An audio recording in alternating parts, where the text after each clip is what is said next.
sobre la filosofía de Krishna y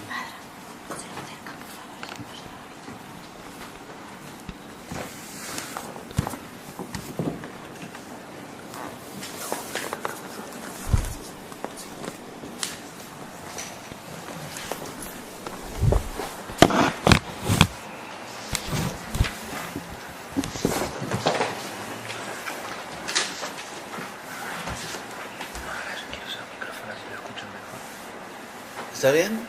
Sí. ¿Dónde se escucha mejor? Los altavoces. ¿Ah? Los speakers. They can hear Sí, you. sí. Yeah. Es un poco exótico. Pero... ¿Ustedes oyen bien o...? ¿No? ¿Está bien? Yeah, sure. Of course. Es poco. No problem. ¿Ah? Sí, el micrófono interno. Hare Krishna. Bueno.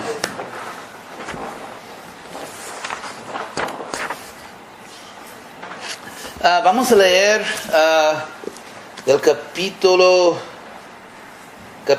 13 de Bhagavad Gita, tal como es.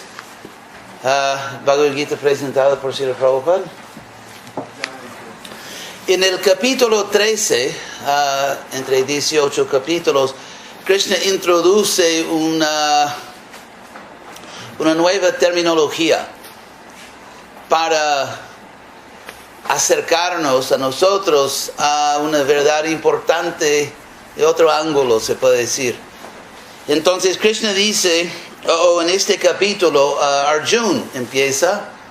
Krishna habla con su amigo, su devoto, el gran guerrero Arjuna. Y Arjuna empieza diciendo, Prakritim Purusham Chaiva, Kshetram Kshetragyameva Cha, Etat Veditum Ichami, Jnanam Gyayam Cha Keshava. Pregunta. Y Krishna responde que Sri Bhagavan Uvacha, el Señor dijo, Idam Shariram Konteya, Kshetram Ityavidhyate, Etat Yoveti Tang Prahu Kshetra Gyaiti Tadvida. Arjuna pregunta sobre Prakriti y Purusha. Dos términos muy básicos en la filosofía. En esta filosofía se puede decir védica. Ustedes ya sin duda conocen la palabra yoga, ¿verdad? Y de hecho yoga, que se puede definir como práctica espiritual, algún tipo de práctica espiritual. Hoy en día la parte preliminar de yoga es la más famosa, de condicionar el cuerpo. La idea original era que para poder sentarse y meditar por mucho tiempo era necesario preparar el cuerpo, si no nadie puede sentarse por tantos años así. Y entonces toda esa parte física, Hatha Yoga, era para condicionar, preparar al cuerpo para la parte avanzada de yoga, que es la meditación espiritual. De todos modos, los sistemas en esta antigua cultura, hay diferentes filosofías, pero yoga siempre venía, como se dice, apegado a una filosofía que se llama Sankhya. Sankhya, entonces, es muy común en la literatura antigua que se habla de Sankhya Yoga, en el sentido de filosofía y práctica. Por ejemplo, uno de los libros más famosos antiguos de la tradición de yoga se llama Yoga Sutra, compuesto por un sabio famoso, Patanjali. El Yoga Sutra habla más de la práctica, o se puede decir de la psicología, la práctica física, pero también la práctica psicológica, en el sentido de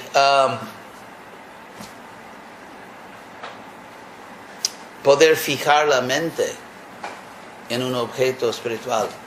Pero los Yoga Sutras de Patanjali, ese libro sobre yoga, da por sentado que el lector conoce la filosofía de Sankhya.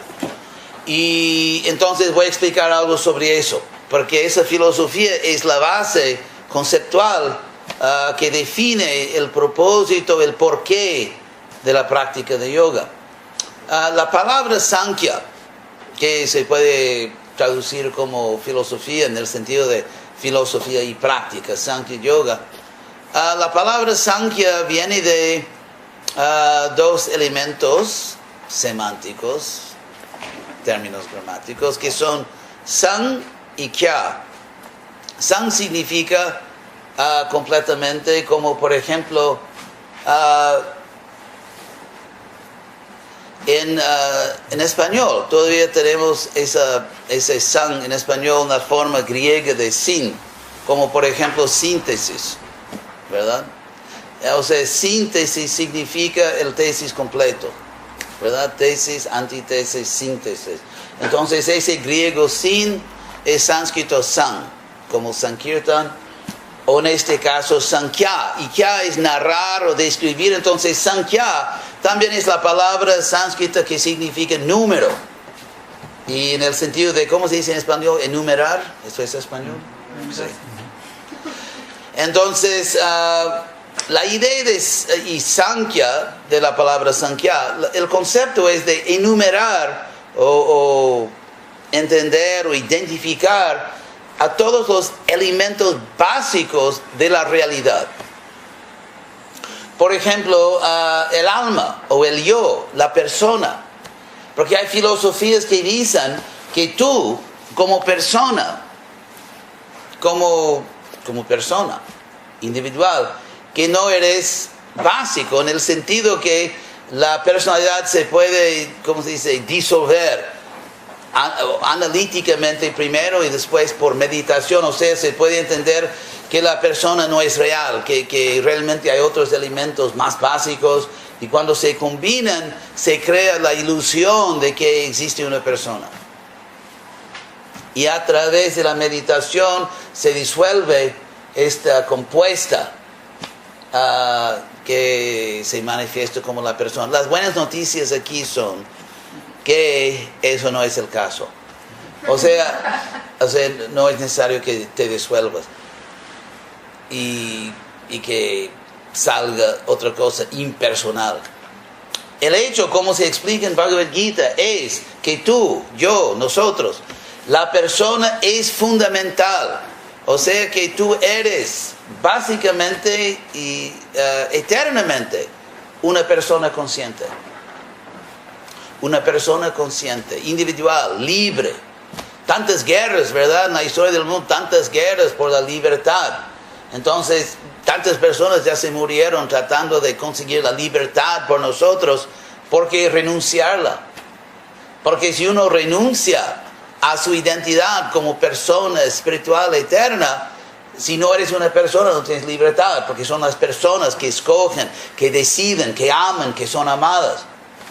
Personas que perciben bellezas, que pueden ser bellas, que bailan, que cantan, que tienen una vida personal.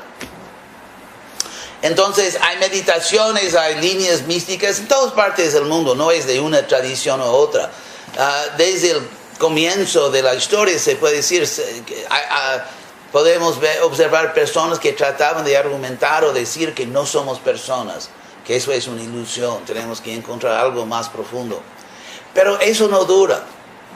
Si estudiamos, por ejemplo, en la historia del budismo, hubo un filósofo que se llamaba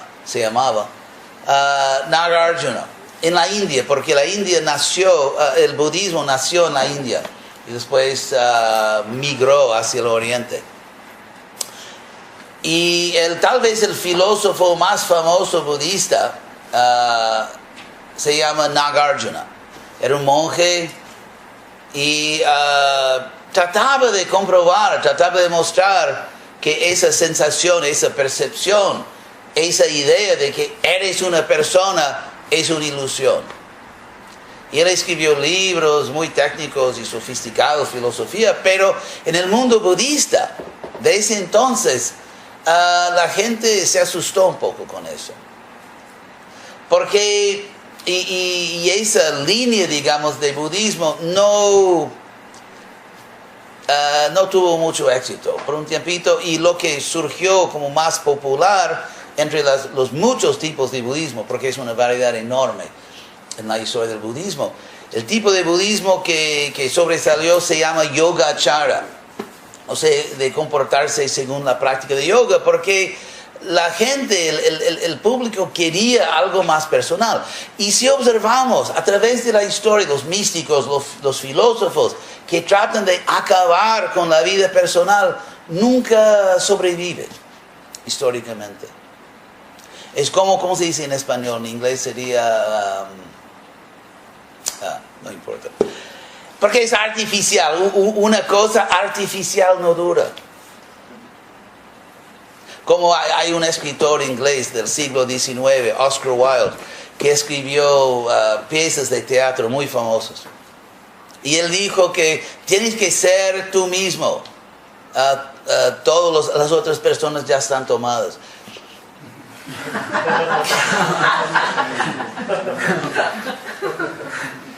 Y así las cosas naturales duran. Y las cosas, por ejemplo, ahora los seres humanos están, obviamente, y tal vez desafortunadamente en la Tierra.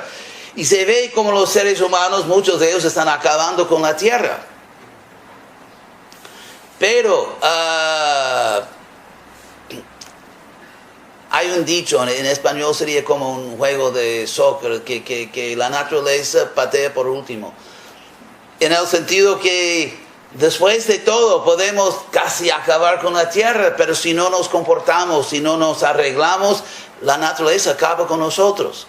Y la naturaleza, a pesar de todos desastros que causamos, la naturaleza va a ganar y va a perdurar, y nosotros que vamos a desaparecer.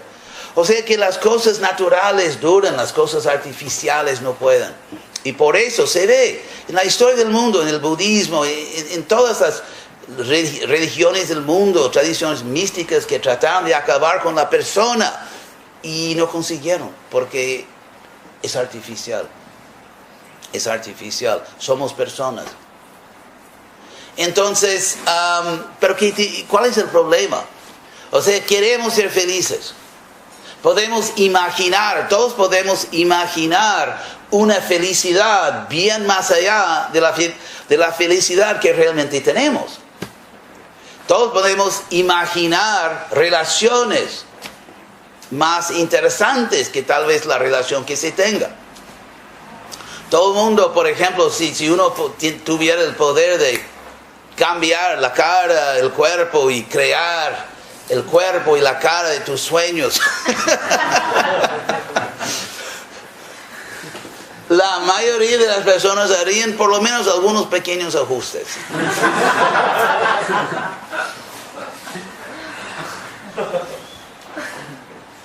Así que la verdad es que con nuestra inteligencia, con nuestra creatividad, con nuestros sueños podemos imaginar algo bien mejor de lo que realmente tenemos. ¿Y por qué? La respuesta, según las tradiciones espirituales como Bhagavad Gita, o también según el filósofo Platón, o también los neoplatonistas que florecían en los siglos después de Jesús en el mundo greco-romano, la idea es que hay una realidad superior. Y cada uno de nosotros somos superiores, muy superiores al personaje que ahora vivimos. La idea aquí, si podemos ir al grano,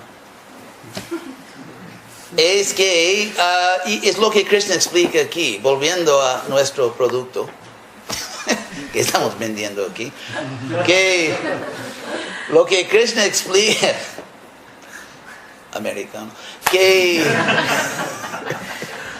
puedo hacer? Que el concepto aquí es que nosotros somos almas eternas. Ahora, haciendo negocios como un cuerpo material. Por ejemplo, mujer, hombre, español, americano, colombiano o boliviano. Viva Bolivia. El cuerpo de algún género, mujer, hombre, joven, viejo, de diferentes tipos, cuerpo artístico, cuerpo de empresario, hay diferentes tipos de cuerpo, de yogi. Pero la idea es que el cuerpo es simplemente una cobertura del alma.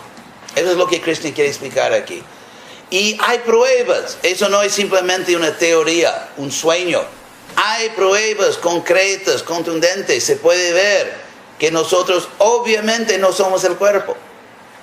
Algunos ejemplos. Un ejemplo que Krishna da en Bhagavad Gita. Él dice en sánscrito, todos ustedes conocen sánscrito, ¿verdad? Es un país bilingüe, ¿verdad? Español y sánscrito. Krishna dice que Dehinosmin yatha dehe kumaram jovanamachara tatha dehandra praptir virastatra. Yo sabía. Lo que Krishna dice aquí es que, primero que a nosotros frecuentemente en Bhagavad Gita nos llamamos de Dehi. Deha en sánscrito es el cuerpo. Dehi, aquel que posee el cuerpo. Entonces Krishna dice que así como en esta vida todos nosotros tenemos experiencia de la infancia, se puede decir la niñez, la adolescencia, la vida adulta y la vejez, algún día. Entonces, el hecho es, no es el caso que este cuerpo que tenemos ahora simplemente creció como una banda de goma o algo así, ¿cómo se dice en español? Stretch. Estira. Sí, no es que este cuerpo se estiró como una banda de goma, no, es otro cuerpo. Se dice que cada 7 años el cuerpo reemplaza todos sus alimentos, como se dice, eres lo que comes, ¿verdad? Como en alemán, ist, was ist. Alemán es tal vez la lengua más dulce en Europa. Pero se dice que, y la piel, por ejemplo, la piel, como ese juego de espejito, ¿verdad? La vanidad. Y, eso es una historia verdadera. No les miento. Yo recuerdo que muchos años atrás que yo vivía en Miami Beach. Y en un edificio de tal vez 20 pisos, plantas. Y el problema era que el ascensor era un poco despacio y toda la gente se quejaba. Las personas que vivían en ese edificio se quejaban porque el ascensor era muy despacio. Entonces, Swamiji,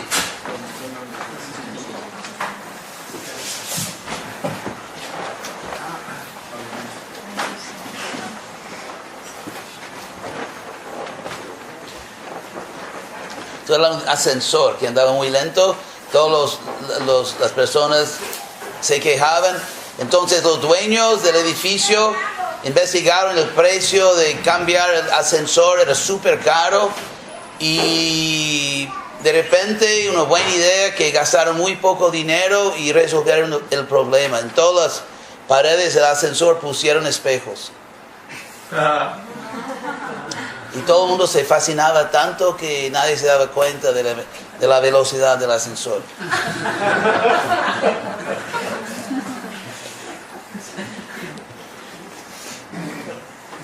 Pero la verdad es que, por ejemplo, la piel del cuerpo, esa famosa piel que las personas se mueren por tocar la piel de aquella persona.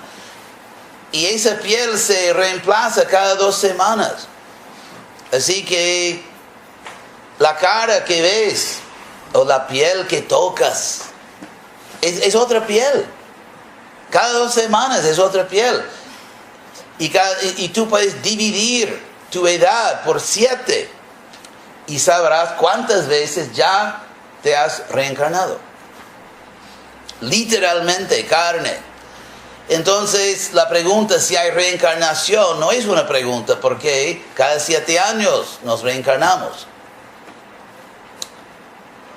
Ahora, la pregunta obvia es que, o no pregunta, pero se puede decir el hecho obvio, es que si este cuerpo constantemente se está transformando, cambiando constantemente, y yo soy siempre la misma persona,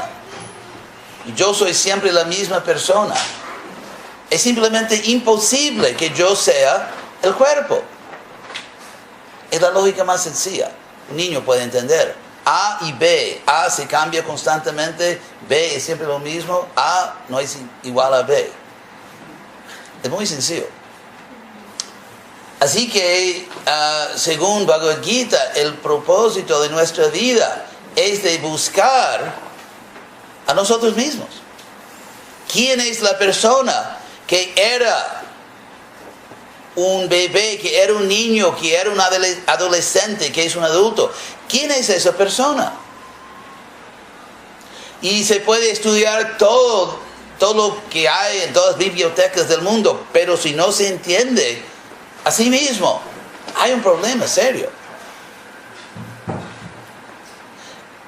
Y si uno entiende la parte obvia, que nosotros no somos el cuerpo, que somos la persona dentro del cuerpo, la próxima pregunta será, ¿por qué estoy aquí?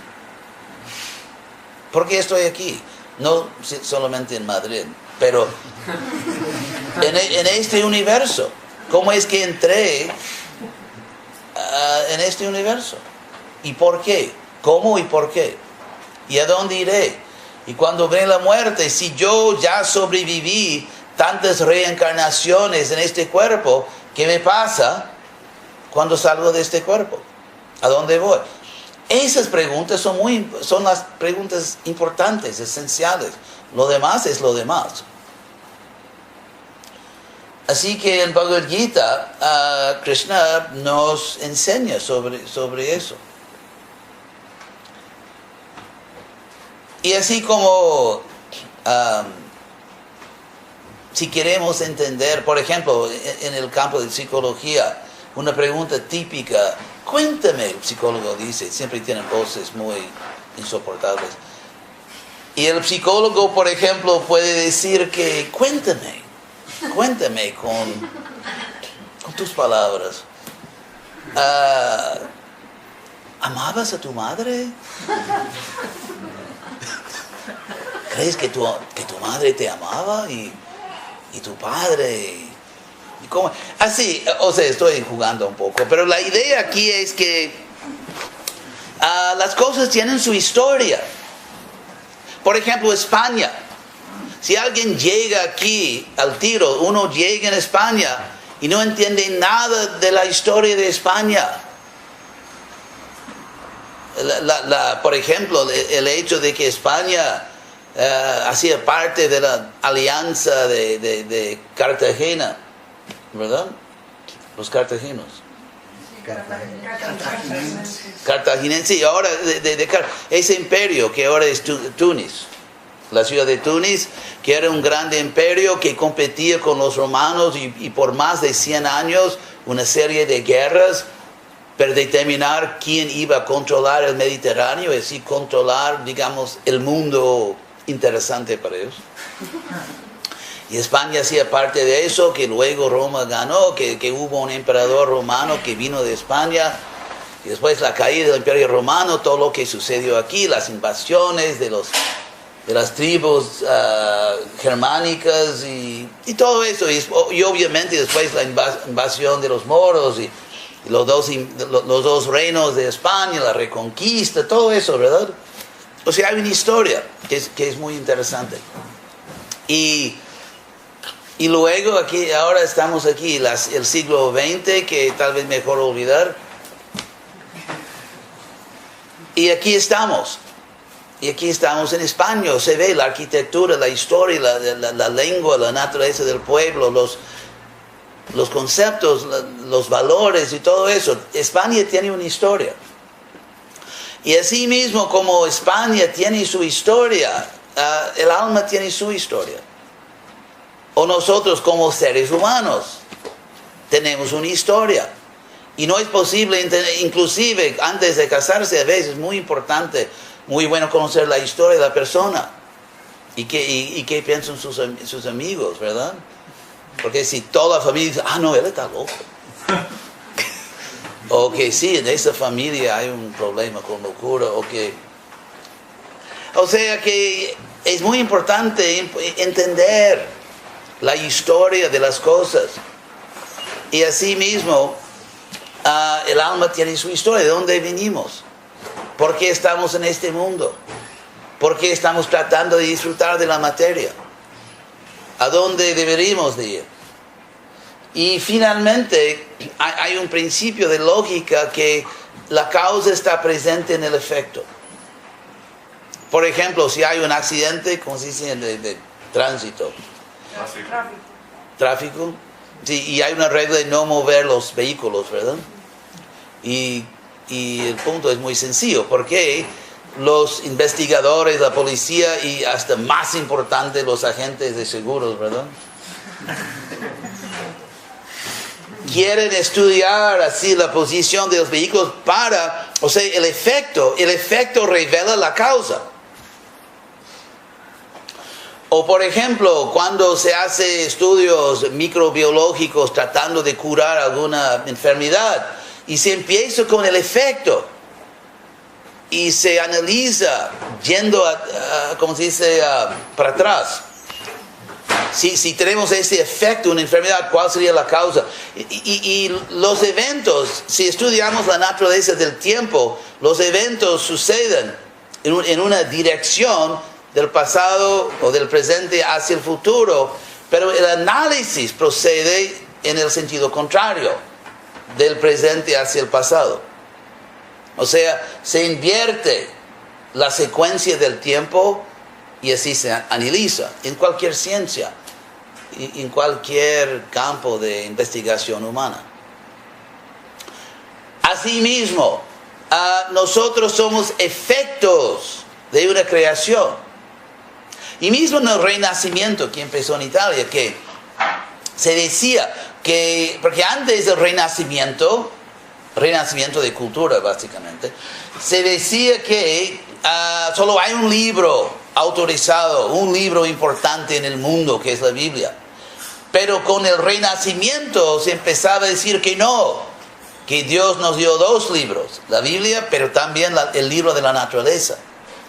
Y estudiando la creación se entiende el Creador. Inclusive, esa idea se remonta a los tiempos clásicos. Por ejemplo, había un grupo 2000 años atrás de mucha influencia intelectual en el mundo greco-romano que se llamaban en español sería estoicos. ¿Cómo se dice? Estoicos, sí.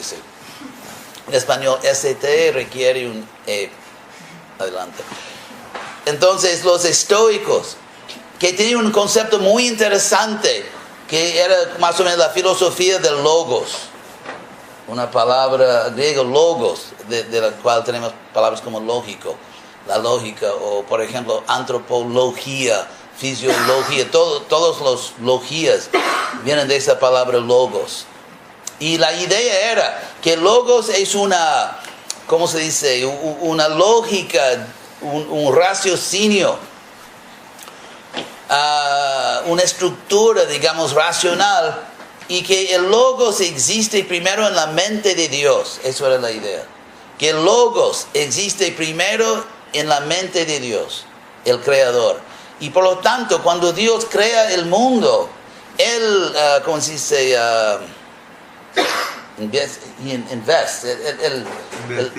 Invierte, Él pone así en el mundo creado esa lógica divina, esa estructura racional. Y por eso, y nosotros que somos criaturas, nuestra forma de seres humanos, tenemos ese mismo logos en nuestra mente. Así que con el logos, la parte racional, la parte inteligente del ser humano, podemos encontrar ese mismo logos en la creación. Eso es la base de la ciencia. Es el logos en el ser humano conectándose con el logos en otras partes de la creación, y eso es porque ese logos existe originalmente en la mente de Dios.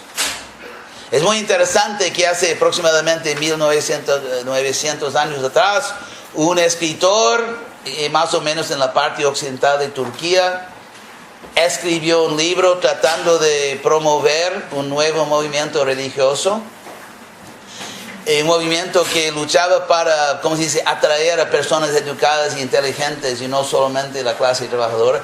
Y por eso, tratando de atraer a los así llamados intelectuales de su cultura clásica, empezó su libro diciendo: al inicio hubo el logos. ¿Qué es el libro de Juan? No sé, ¿cómo se dice en español? ¿La verbo? ¿Cómo se traduce?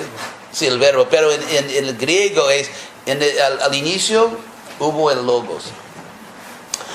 Así que, en ese sentido,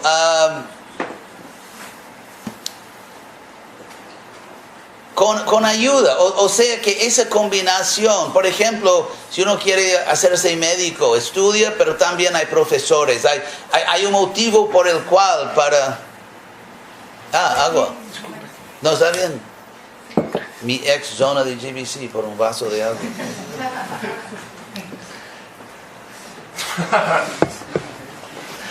Es por eso que la combinación perfecta y necesaria es nuestra inteligencia humana, nuestro raciocinio, nuestra capacidad de raciocinar y la información que viene de fuentes superiores.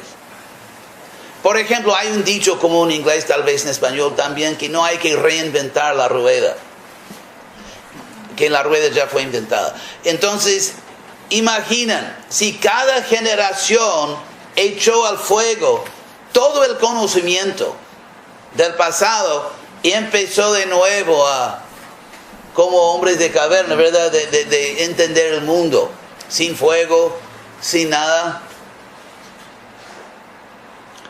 ¿Ustedes conocen ese juego que piedra? ¿Sí? ¿Conoce ese juego? Ahí yo vi ¿cómo se dice? Un diseño muy chistoso en los Estados Unidos. Es un autor muy chistoso. Y dice que la vida en la tierra antes de inventarla, ¿cómo se llama? Tijera y papel. Y dos hombres de caverna dicen: de nuevo empatados.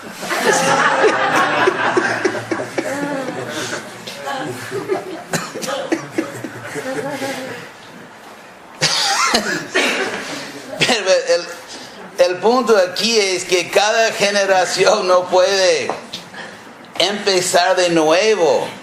Recibimos ¿cómo se llama? Un patrimonio de valor incalculable, de conocimiento, de medicina, de ciencia, de filosofía, de historia, y también de conocimiento espiritual. O sea, Bhagavad Gita hace parte del patrimonio de este mundo. Tantos seres humanos nacieron en este mundo y dieron algún tipo de conocimiento. Krishna, que es, ¿cómo se dice? Buena gente. Krishna vino. Sí, es simpático Krishna. Krishna vino a este mundo y nos dio ese libro. ¿Cómo podemos hacer una regla que cualquier persona puede dar un libro al mundo sino Dios? Dios no puede. Él es prohibido. Es como si excluido del juego. Si todo el mundo puede escribir un libro, ¿por qué no Dios? Él también puede jugar. Entonces Krishna vino a este mundo y nos dio este libro, y esa combinación de recibir el patrimonio del pasado y al mismo tiempo aplicarle nuestra inteligencia es la forma de perfeccionar la vida. Prabhupada dijo: religión con filosofía. Bueno, yo tengo tanto que decir, pero tal vez cualquier pregunta, si tienen una pregunta. Hoy es viernes, 2 por 1.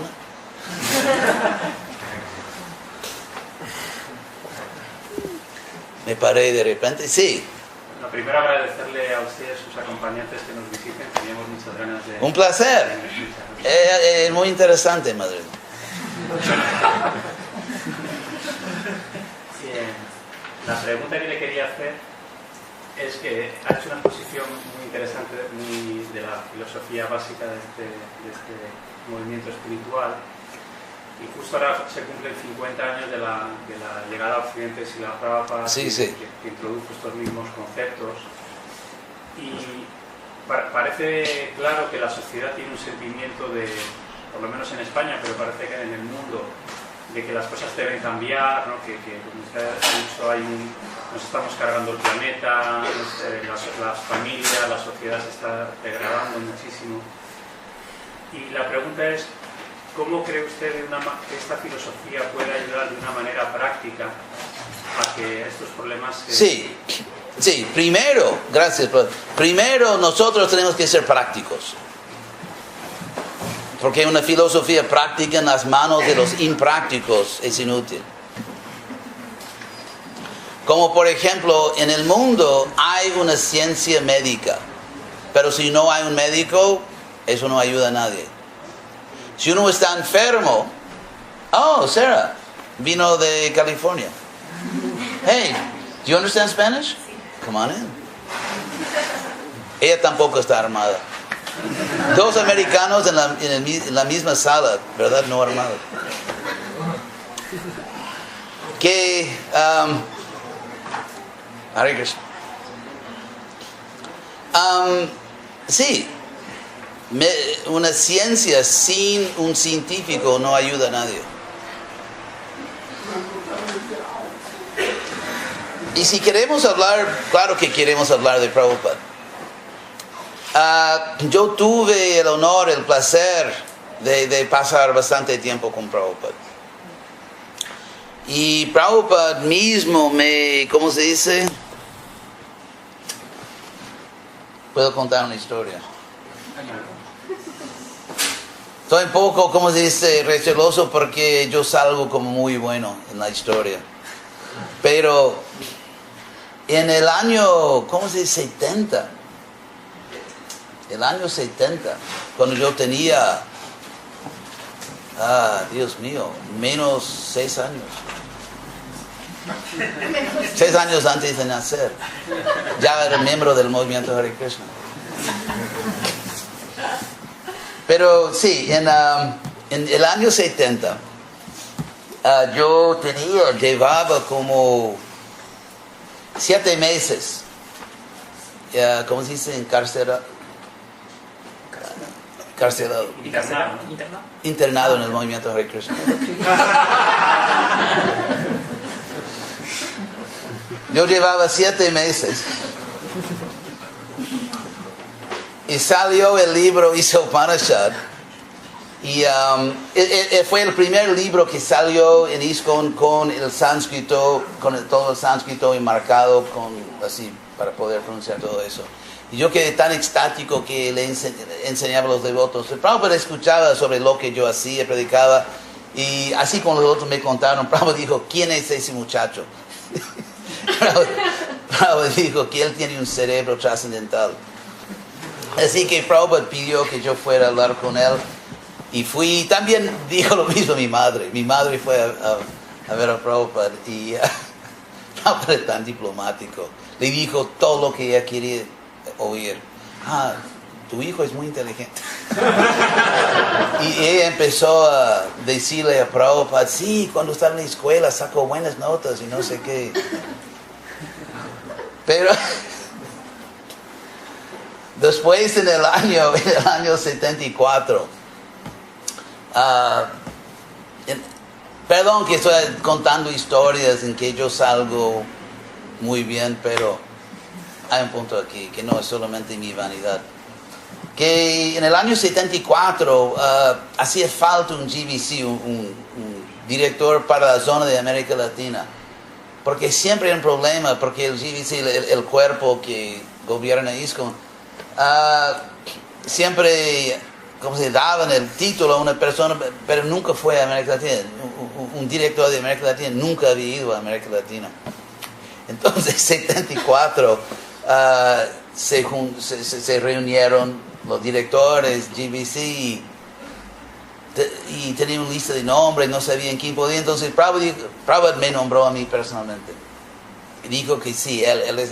Entonces, yo fui allá y Krishna dio mucha misericordia. Ahora tenemos millares de devotos en América Latina. Pero, entonces, mi relación con Prabhupada personal, era, ¿cómo se dice?, de entrar en ese mundo de su entusiasmo ilimitado, de su urgencia, de su determinación inquebrantable, de ese poder que tenía de salvar este planeta. A veces se habla hoy en día de mantener a Prabhupada en el centro de ISKCON, pero ¿qué quiere decir eso? O sea, tenemos que tener certeza que mantengamos al verdadero Prabhupada en el centro. Porque Prabhupada, en cada momento de su vida, Prabhupada tenía una compasión infinita, como se canta,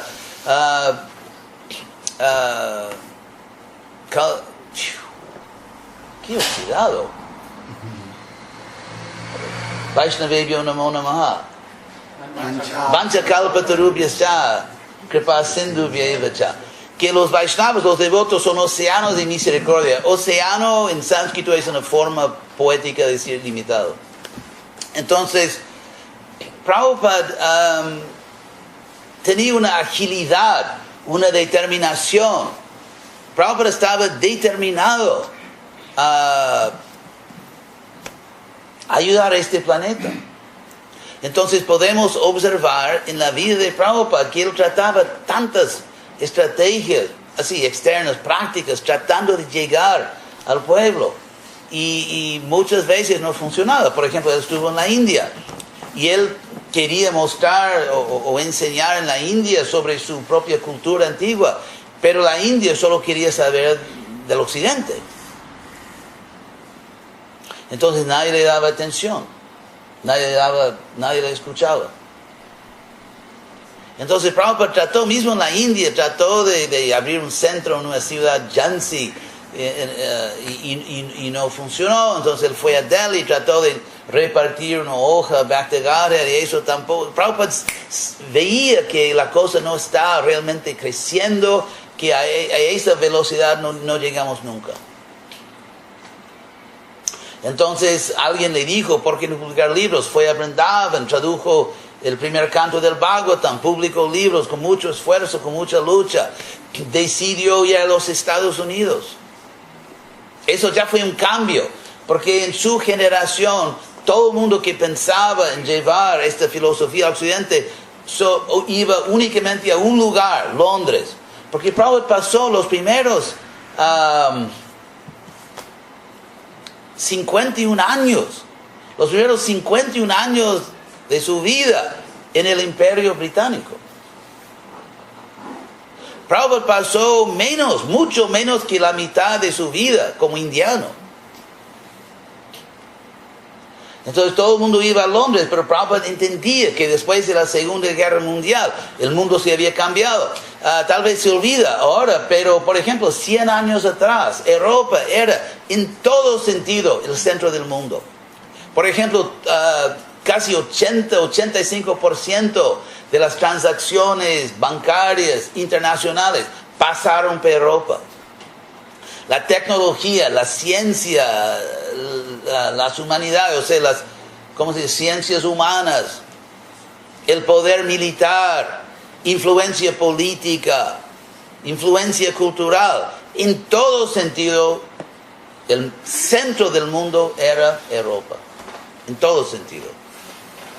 Y obviamente Europa se agotó en 2 guerras terribles y una guerra civil aquí, y el mundo cambió. Y por bien o por mal, los Estados Unidos. Así que Prabhupada, perdón, no fui yo. Pero así que Prabhupada lo entendió muy bien. Entonces él cogió un barco a los Estados Unidos. Que fue muy revolucionario. Para nosotros eso no es nada. Sí, fue a los Estados Unidos. Pero en su generación era un revolucionario. Y así él fue a una ciudad bien secundaria que se llama Butler, Pennsylvania. ¿Por qué? Porque allí tenía su sponsor, su patrón, ¿cómo se dice? Patrocinio. Sí. Y él trató de predicar, de establecer la conciencia de Cristo en Butler, Pennsylvania. Y obviamente no pasó nada, porque con todo respeto era Butler, Pennsylvania. Con todo respeto a los buenos ciudadanos de ese pueblo. Entonces Prabhupada fue a Nueva York por motivos obvios y no tenía nada, no tenía dinero, no tenía nada. Entonces conoció a un ¿cómo se dice? Un gurú que quería ser gurú de la India que daba clases, Dr. Mishra. Entonces Dr. Mishra lo invitó y Prabhupada asistía a los programas de Dr. Mishra, que predicaba una filosofía completamente opuesta a lo que Prabhupada quería decir, pero Prabhupada no tenía nada. Entonces Prabhupada se sentaba humildemente y trataba de hablar con los jóvenes que asistían a los programas, y eso tampoco funcionaba. Entonces Prabhupada, y antes de eso, cuando llegó a los Estados Unidos, Prabhupada escribía cartas a las grandes fundaciones como Ford, Carnegie y todo eso, pidiendo ayuda. Porque Prabhupada, la verdad es que tenía muy poquísimo conocimiento de los Estados Unidos. Las grandes fundaciones como Ford Foundation o Carnegie Foundation, que tienen muchos miles de millones de dólares que dan a diferentes causas. Y Prabhupada escribía cartas pidiendo ayuda, diciendo que por favor ayúdenme a construir un templo de Krishna en Nueva York, porque ese movimiento está dedicado a servir a Dios. Y Prabhupada no sabía que en los estatutos de todas esas fundaciones, ellos no pueden dar un centavo a una misión religiosa. Y Prabhupada escribía cartas pidiendo ayuda porque estamos sirviendo a Dios. Entonces nada funcionaba y Prabhupada constantemente trataba de otras cosas, otras estrategias, y finalmente la cosa, ¿cómo se dice? Despegó. La cosa despegó y muy rápidamente creció, pero Prabhupada, mismo después del despegue del movimiento Hare Krishna, problemas y Prabhupada constantemente ajustaba con mucha agilidad por las condiciones que se cambiaban. Entonces, una misión espiritual tiene dos tareas históricas: de preservar y adaptar. Porque si no se preserva, uno se pierde, porque no se preservó ni a sí mismo, ni a su tradición. Y si no se adapta, se pierde. Uno ¿cómo se dice? Desaparece. No importa que sea un animal o un movimiento espiritual. Quien no se adapta, finito. Asimismo que tenemos el verdadero Prabhupada, una persona determinadísima a hacer todo lo que fuera posible. Por ejemplo, el país más grande del mundo, China. Creo que la India está ya pasando China en población. En unos años. Sí, entonces Prabhupada con el gobierno comunista y 40 años atrás China no era el supercapitalismo de hoy. Era una China muy diferente, muy tiranía en nombre de comunismo. Entonces, pero Prabhupada quería abrir China, entonces mandó un discípulo muy importante, Tamal Krishna Goswami. Tamal Krishna Goswami cortó su, ¿cómo se dice? Rabito. Coleta. Y era un sannyasi que crece el papel, el cabello creció y se puso una, ¿cómo se dice? Fue como hombre de negocios americano. Tuvo que sentarse en la mesa con los chinos que mientras comían carne de perro y sonreír. Pero logró su objetivo. Así que solamente la persona más ciega no vería que no hemos tomado la España. Casi, ¿verdad? Entonces la misión de Prabhupada no es de tomar o dominar, pero de dar este conocimiento espiritual. Es una ciencia espiritual, no es sectario, no es fanático, es una ciencia espiritual que hace muchísimo falta.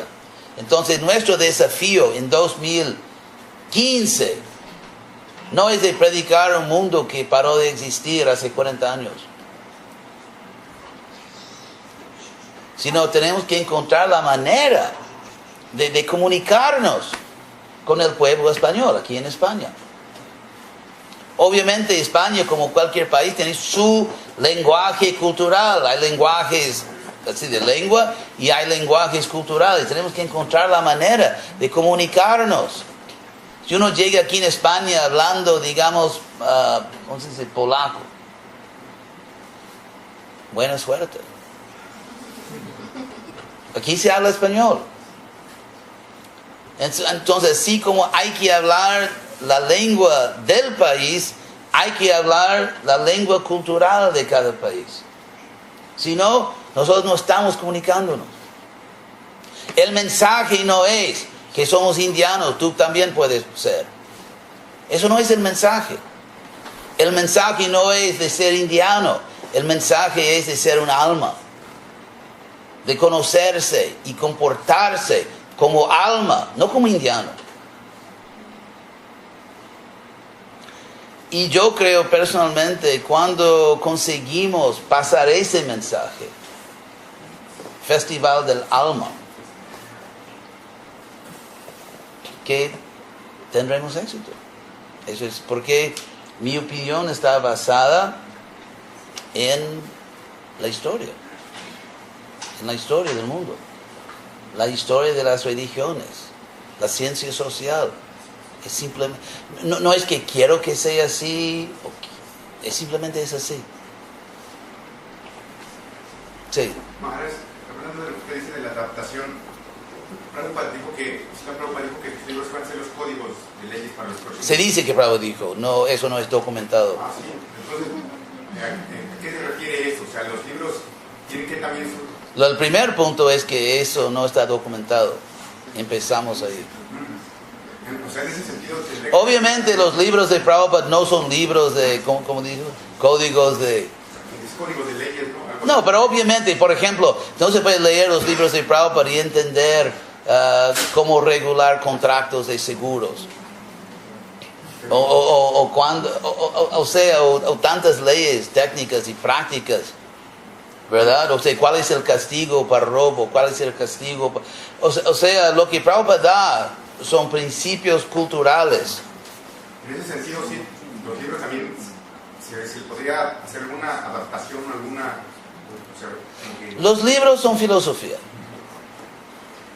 Prabhupada me escribió una carta pidiendo que yo leyera sus libros y los explicara con mi lenguaje. O sea, Prabhupada dio conocimiento espiritual perfecto. Pero Prabhupada mismo dice en el Bhagavatam que está escribiendo en inglés, pero no es su lengua madre. Entonces, nuestro deber es de ayudar a las personas a entender lo que Prabhupada está diciendo. Eso es nuestro deber. A veces eso requiere una traducción cultural. Obviamente los libros de Prabhupada fueron traducidos al español. Yo tuve el placer de participar en ese trabajo cuando empezamos el BBT español. Pero, o sea, Prabhupada era muy pragmático, práctico. Una persona, por ejemplo, lee un libro y es muy sencillo. Hay dos posibilidades lógicas. Entiende, no entiende. Si no entiende, explicamos. Si entiende, bien. O sea, tenemos que ser... Prabhupada era súper pragmático. Para dar un ejemplo, cuando yo fundé el BBT español, producir los libros de Prabhupada en español, y en Los Ángeles, Empezamos en México, pero por problemas con el gobierno fuimos a Los Ángeles. Y había una ley entre todos BBT, las ¿cómo se llama? Editoras que producían los libros de Prabhupada en diferentes lenguas, que el Bhagavatam, ese libro Bhagavatam, no se puede publicar con capa suave. ¿Cómo se dice? Tapa blanda. ¿Ah? Tapa blanda. ¿Tapa? Blanda. Blanda. ¿Tapa se dice? ¿O capa? Ah, en México, en Latinoamérica es capa, pero los perdono. Entonces, ¿ah? En América es capa. Sí, está bien, pero al país que fueras. Entonces, tapa blanda. Suena bien. Entonces, había una ley que el Bhagavatam solo con tapa blanda, capa dura, nunca con tapa blanda. Pero yo tenía que vender libros en Latinoamérica y yo sabía que la economía es diferente y yo quiero que los libros salgan, entonces publiqué el Bhagavatam con tapa blanda. Y cuando se lo mencioné a Prabhupada me dijo, claro, por supuesto. Entonces a veces uno se enterra vivo bajo reglas. Hay reglas básicas. Prabhupada una vez, cuando yo tomé sannyasi en 72, a un sannyasi nunca se le pregunta sobre su edad.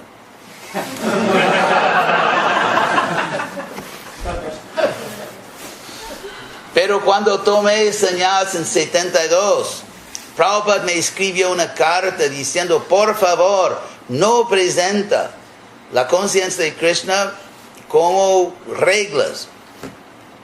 Es la filosofía más sublime. Claro, hay principios básicos. Somos vegetarianos, que honoramos ¿cómo se llama? El vínculo sagrado de hombre y mujer, el matrimonio. Matrimonio es sagrado. Y por lo tanto, las personas que quieren el privilegio de relación íntima deben también comprometerse. Deben comprometerse. Y por eso es también un principio lógico. Y cosas así, pero no es que el punto, nosotros no estamos tratando de convencer a las personas que siguen reglas. Queremos que canten Hare Krishna, que experimenten felicidad espiritual, porque la persona que experimenta felicidad espiritual ya tiene otra vida. Al niño no se le puede robar sus juguetes. Si el niño recibe de los padres amor, buena comida, educación, naturalmente un día el niño no quiere los juguetes, quiere hacer otra cosa, quiere una carrera. Entonces, sí mismo, no se trata de reglas. El objetivo de este movimiento no es de imponer reglas, sino de ofrecer felicidad espiritual. Y así mismo,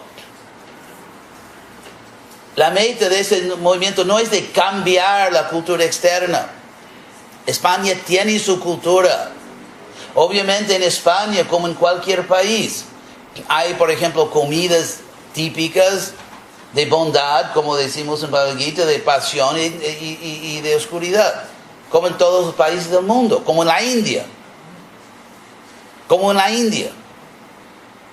Entonces, pero si cogemos, digamos, si nos enfocamos en ¿cómo se dice? El nivel, la dimensión de bondad de España, de ropa, de comida, de arquitectura, de música, de todo.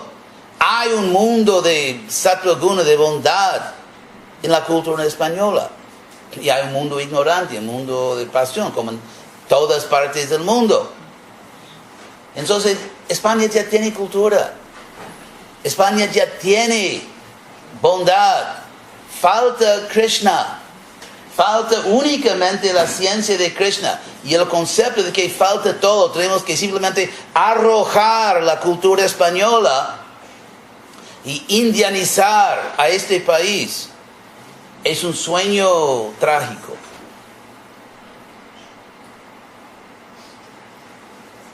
Es trágico. Porque mientras el mundo espera a los Vaishnavas han inventado un proyecto más o menos absurdo de indianizar a España, Alemania, los Estados Unidos, Australia. Es un proyecto que el mundo está rechazando. El mundo está rechazando ese proyecto. Entonces, yo no estoy criticando el templo de Madrid. No, en serio, estoy hablando en términos más generales. Nuestra misión es de llevar a Krishna.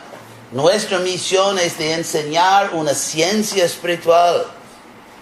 Basta, una ciencia espiritual. Eso es lo que falta aquí. España es un país, es un bello país. Hay muchas personas buenas, la naturaleza, hay tanta cultura, historia, hay tantas cosas aquí que son admirables. Lo que falta es Krishna.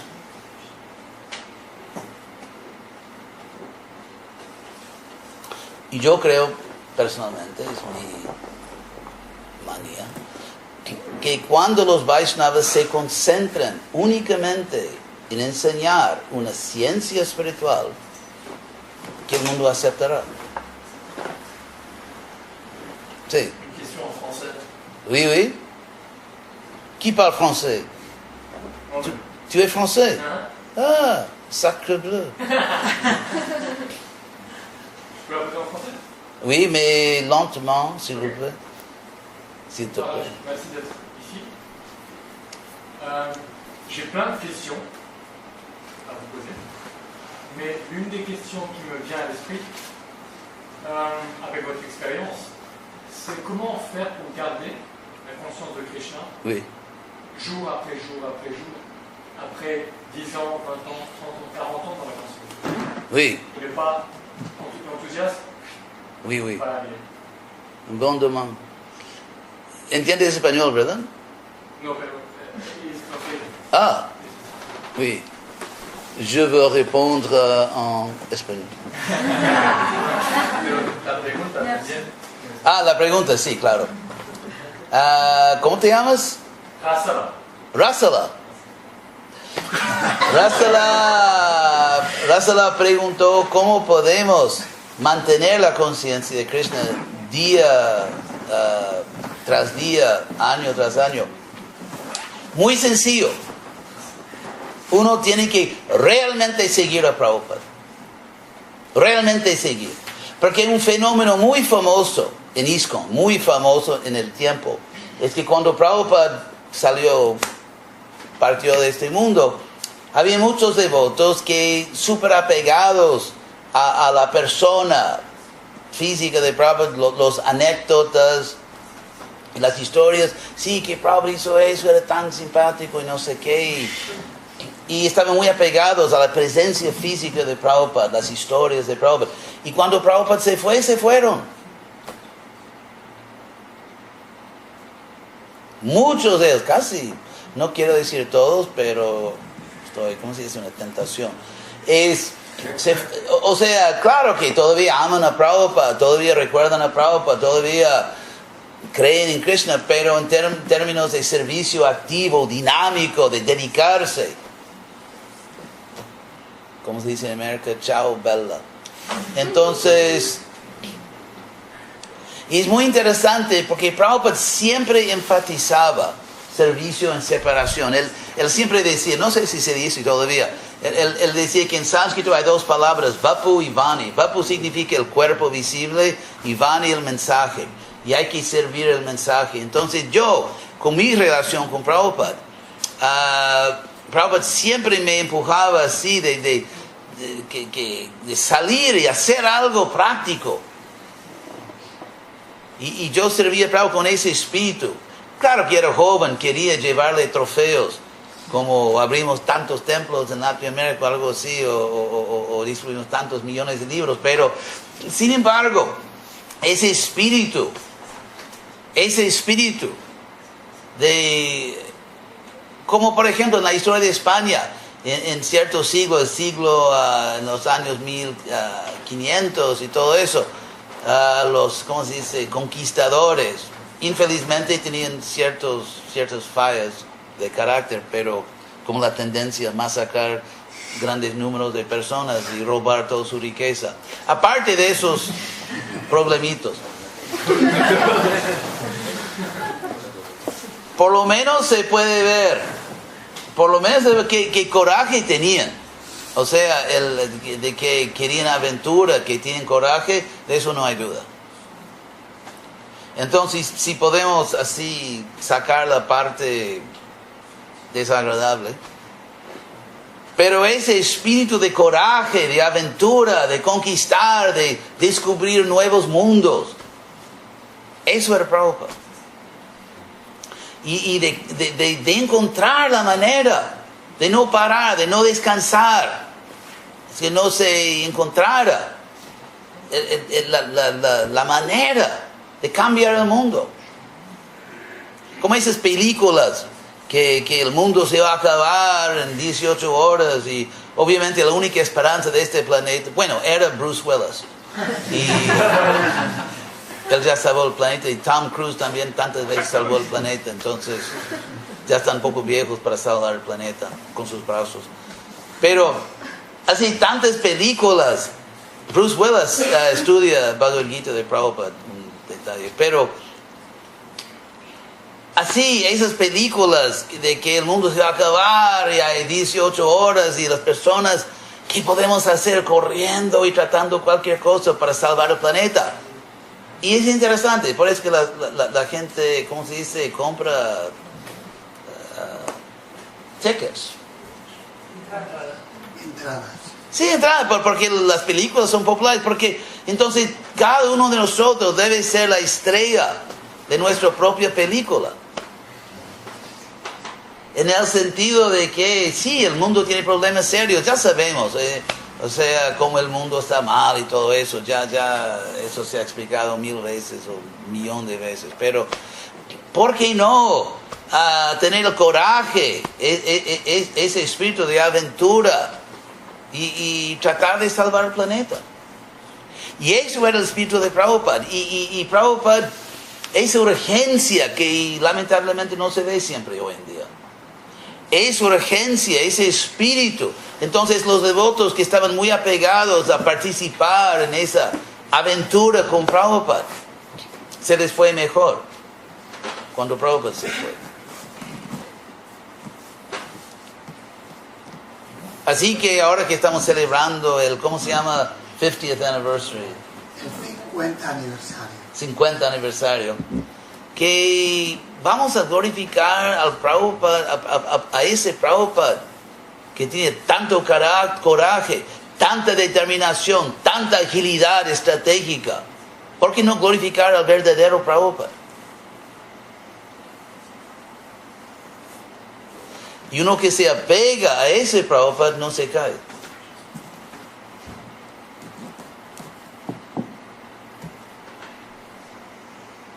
Sí. Gracias, por la clase. Mi pregunta es, con respecto a lo que usted estuvo hablando de adaptar y mantener ciertas cosas, Sí.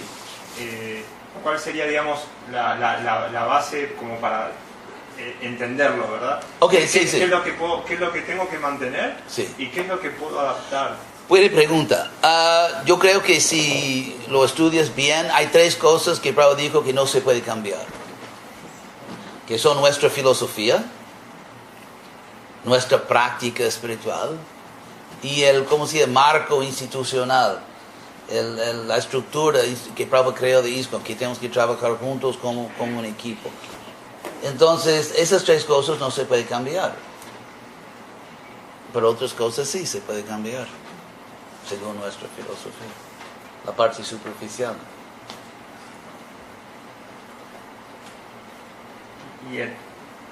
Y en detalle, ¿cuál sería, dentro de esas 3 cosas, cuál sería, digamos, lo que... Bueno, ustedes viven en España.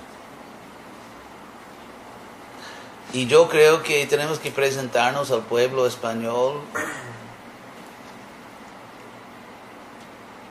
con todo respeto, no quiero ofender a nadie, pero no como marcianos.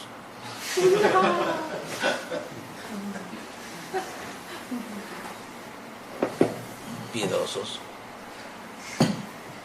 pero como españoles, porque es su país. Ustedes no van a robar ese país de los españoles. España pertenece a los españoles. Es su país, es su cultura. Y hay que respetar eso. Mi mamá me enseñó eso. Que cuando voy a la casa de otra persona, respetar, comportarse. Entonces, claro que en el sentido espiritual más importante, nadie es español, nadie es americano, nadie es, ¿verdad? Mujer, hombre, que somos almas. Pero en el plano práctico, sí, ustedes, bueno, los que viven aquí, muchos son españoles o vienen de otros países, pero están aquí en España. Por ejemplo, en Bhagavad Gita, siempre explico ese punto. Krishna, el jefe, Krishna le llama a Arjuna, lo llama Bharata, que es una nacionalidad, como español. Es una nacionalidad. Y Krishna mismo se llama Yadava, que es una nacionalidad, Yadunandana, el original. Yadunandana, o sea, el querido de los Yadus, eso es una nacionalidad. Y Krishna mismo usa. Así que tenemos que ser prácticos. No podemos ser así egoístas, idiotas. Que por ejemplo, un médico que tiene que salvar la vida de un enfermo, no, pero y el enfermo necesita la medicina roja, no me gusta ese color. Esa medicina verde, no sé, hoy me gusta más verde. Me siento mejor así con ese color. Eso es locura clínica. Nosotros ya somos salvados. Un Vaishnava con compasión está determinado a hacer cualquier cosa para salvar a las personas, para darles ese conocimiento. Las personas tienen que sentirse bien con nosotros, confortables. Es la ciencia social. Si nosotros si nos presentamos en una forma muy diferente de la sociedad, muy extraña, una forma muy extraña, es imposible. La ciencia, la historia, no se puede cambiar. Eso, ¿cómo se dice? Un malentendido. Es un malentendido pensar que estamos más allá de las leyes del mundo. Las leyes son las leyes de Dios. Si uno se hace devoto, sí, se libra de su karma, pero no de las leyes materiales. Si un karmi, jnani, yogi, devoto caen del techo, caen exactamente a la misma velocidad, según las leyes de la física.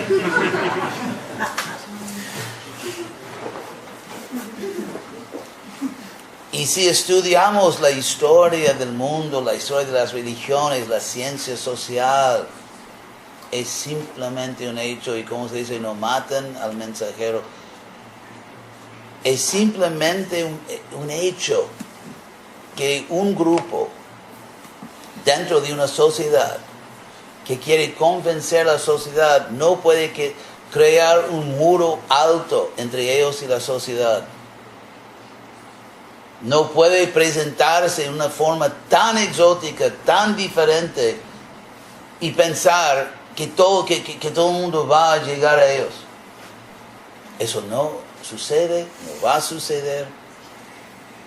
Simplemente es contra las leyes del mundo.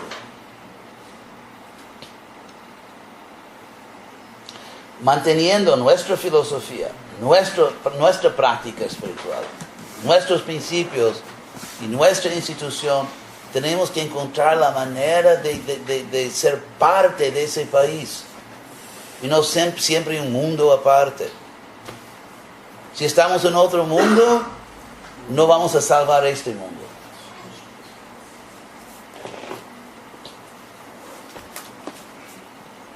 Sí. Aparte, bueno, sí, Srila Prabhupada le daba mucho énfasis siempre a la distribución de sus libros. ¿A las qué? A la distribución de sus libros. Pero ¿qué otra manera podemos encontrar? Otra manera práctica, aparte de la distribución de sus libros, como una manera de... Ustedes viven aquí, ustedes que viven aquí, tú no vives aquí.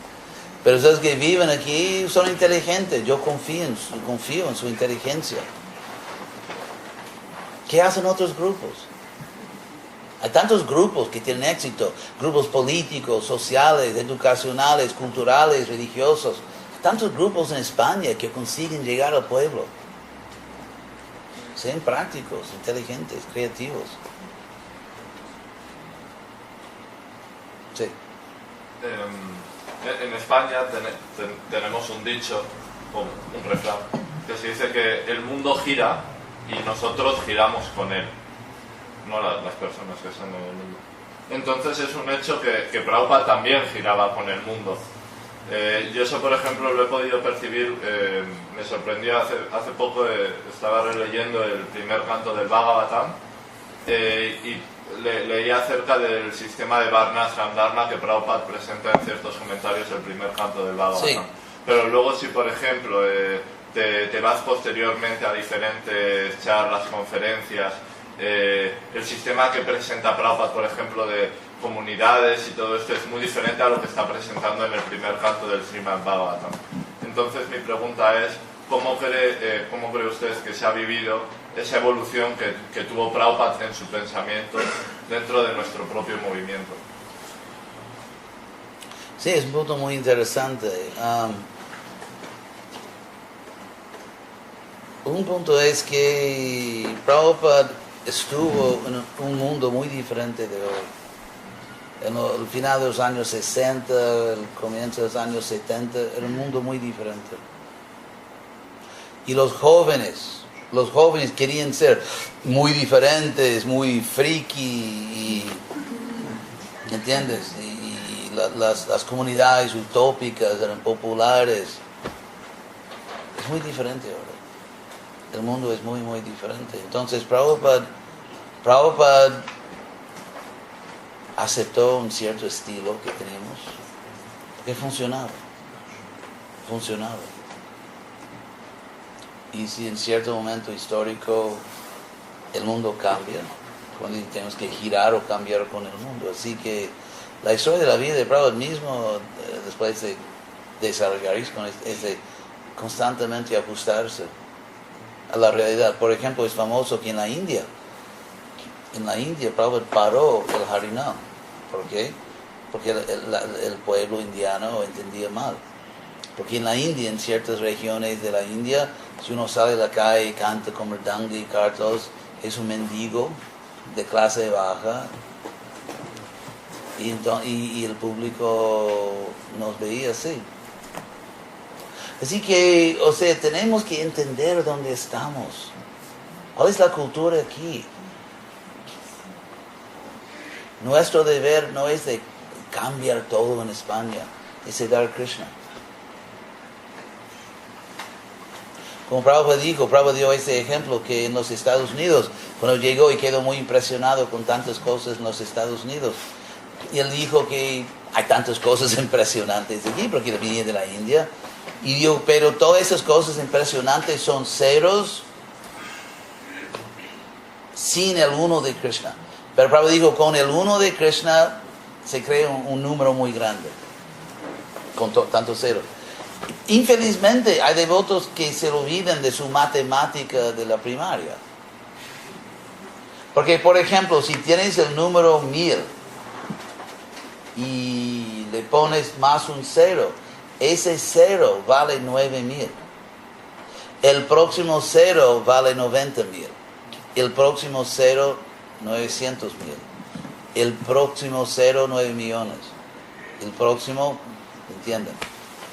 Así que ceros, si entiendes más matemática primaria, un cero, los ceros pueden tener un valor enorme, ilimitado. Así que Prabhupada, por ejemplo, una historia verdadera, muy reveladora, como se dice en España, de no ser más papista que el Papa. Sí. En inglés se dice no ser más católico que el Papa. Pero cuando Prabhupada compró la primera, se puede decir, gran propiedad en ISKCON, que fue Los Ángeles, al final de 69, primeros días de 70, esa propiedad que todavía es el templo de Los Ángeles. Entonces los devotos, y era una iglesia, había sido creo que una iglesia metodista, y los devotos daban por sentado, querían sacar los, ¿cómo se dice?, los bancos en el santuario y poner el altar y las deidades y todo eso, porque era el santuario, obviamente era la sala más impresionante. Prabhupada dijo que no, contra todos los devotos. Prabhupada dijo que no, insistió en construir el templo en lo que se llama en los Estados Unidos la sala social de la iglesia, no sé cómo se dice aquí. Es protestante, que hay una iglesia, el santuario, después hay una sala donde hacen cenas y cosas sociales. Locales parroquiales. Los locales parroquiales. Sí, algo así. Era una sala. Centro social. Sí. Centro social. Sí. Entonces, porque Prabhupada quería que los americanos pudieran sentarse en los bancos del santuario exactamente como en la iglesia. Los devotos querían cambiar la arquitectura del templo para que fuera indiana. Prabhupada dijo que no quería arquitectura americana. Así que tenemos, ¿cómo se dice? Como barcos cruzándose en la noche, ¿cómo se dice? Que Prabhupada tratando de hacer una presentación más occidental y sus devotos neófitos tratando de ser más indianos. Y ellos ganaron, no Prabhupada. Por ejemplo, en Los Ángeles, Prabhupada fue a la India, viajaba en el mundo y el líder allá, discípulo de Prabhupada, cambió el templo, sacó los bancos. O sea, hay cosas así. Entonces, estoy tratando de seguir a Prabhupada. Sin un movimiento Hare Krishna español, no habrá una España consciente de Krishna. Ustedes pueden apostar. Bueno, no pueden apostar. Pero si pudieran apostar, ganarían. La única posibilidad de una España consciente de Krishna es a través de un movimiento Hare Krishna español. La España, a pesar de que hizo muchas colonias, el hecho es que la España no será jamás culturalmente colonizada. Si alguien está soñando que la España, con toda su tradición, con todo su, digamos, orgullo nacional, que la España será culturalmente colonizada por la India. Mamma mía. Es un concepto, uno no sabe si debe llorar o reírse. La idea de colonizar culturalmente la España.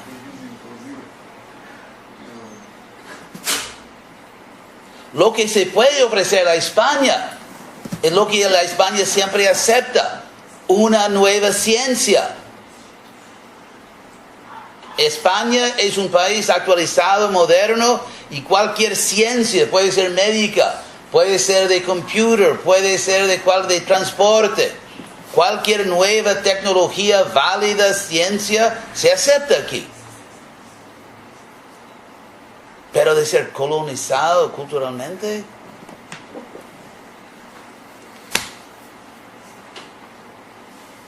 buena suerte.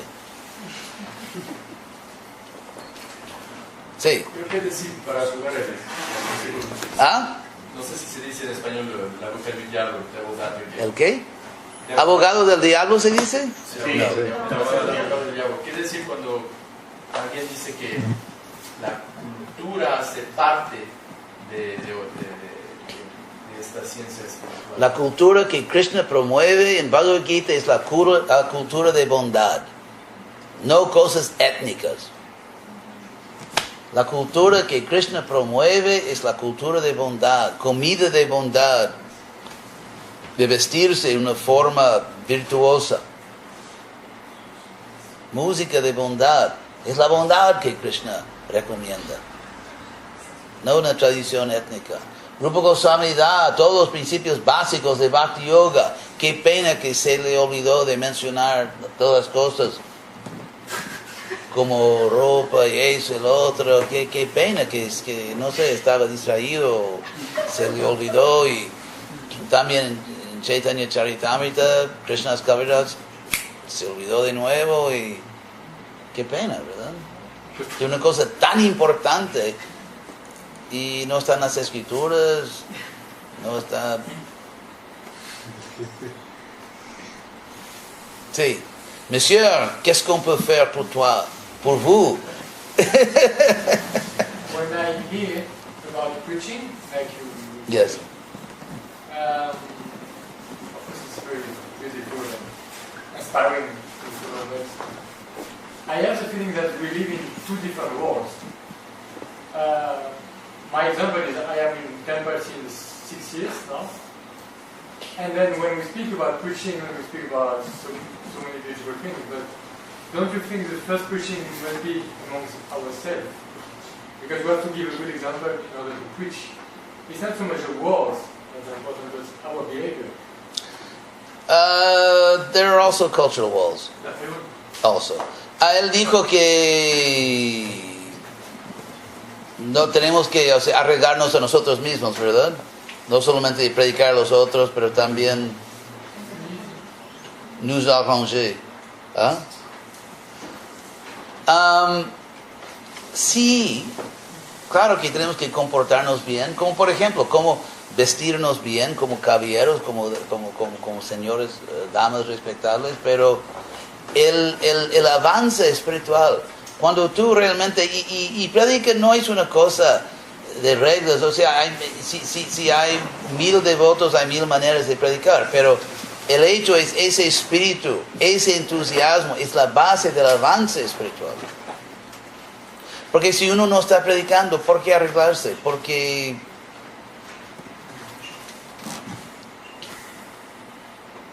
es ese espíritu de quiero ayudar a los otros que me obliga a arreglar mi propia vida, porque quiero dar un buen ejemplo. Por ejemplo, padres, un hombre y una mujer se atraen y se vuelven una pareja y viven por ellos.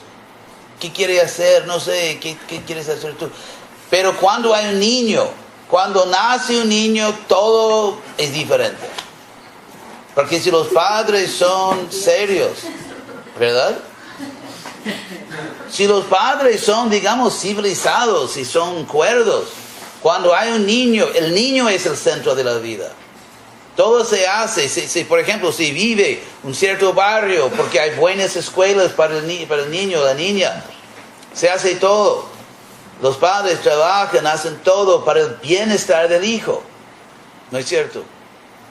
Y claro que para trabajar para el bienestar del hijo, que los padres tienen que arreglarse. Tienen que cuidar de su salud, tienen que trabajar, tienen que crear un ambiente apropiado para sus hijos. Entonces, cuando un devoto no es egoísta en nombre de la purificación personal, y cuando un devoto realmente entiende que somos responsables por el bienestar de los otros, es como tener niños. La vida cambia. Todo es diferente. Entonces, cuando uno acepta, eso es Prabhupada. Nosotros sabemos de Krishna por Prabhupada porque arriesgó y dio su vida por nosotros. Entonces, cuando se entiende a Prabhupada, cuando se entiende realmente lo que tenemos que hacer, todo cambia. La vida tiene significado, la vida tiene propósito. Cada momento de la vida es importante, emocionante. Y uno usa toda su inteligencia. Hacerse devoto no significa apagar la inteligencia.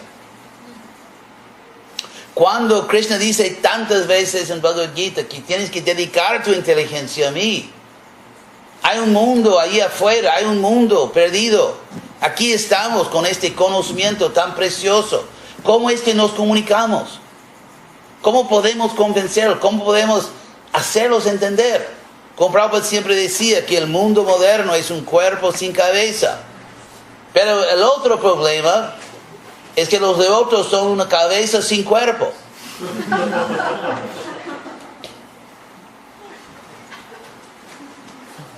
Eso también es un problema. Entonces, si un cuerpo es decapitado,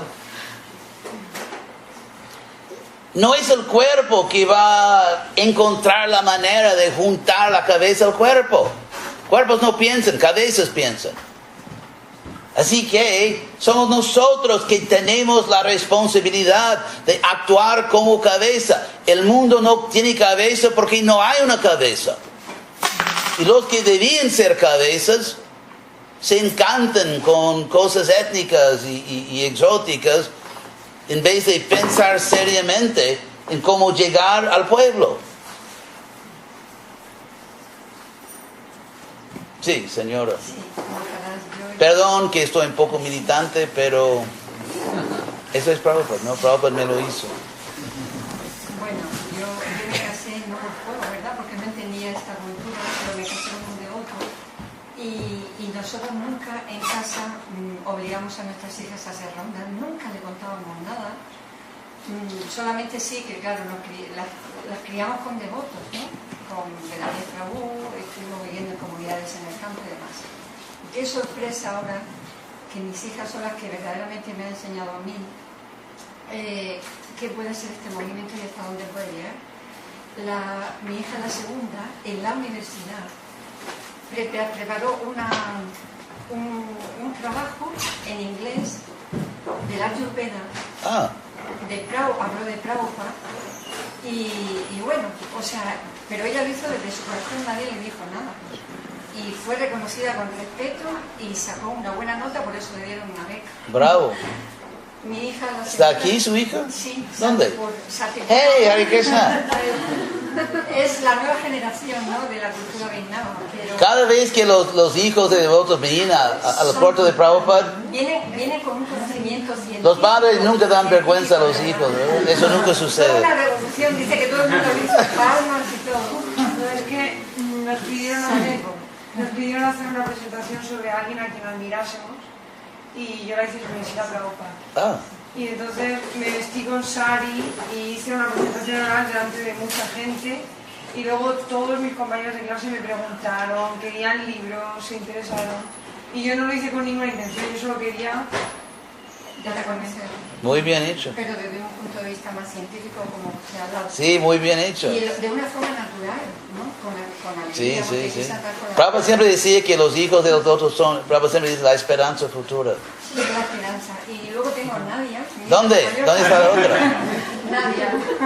¿Dónde? Nadia. Ahora te toca. Y Kaveri también. Kaveri, que no sé dónde se ha metido ahora. Kaveri se ha perdido. Pero me dice, mamá, ¿me vas a dejar la casa que vamos a invitar a mis amigos que queremos que prueben la comida vegetariana? Ella. Hicieron una fiesta en Janmashtami, empezaron a bailar, y ahora sus amigas, oye, dice, vamos, véndeme un libro de cocina natural, que yo quiero hacerme vegetariana dentro del hogar. Y yo digo, pero madre mía, o sea, soy feliz, tengo todo, me divierto, y en fin, o sea, no sé, todo me está así, ¿no? Les digo sí, le digo a tus hijas que mis padres también eran así.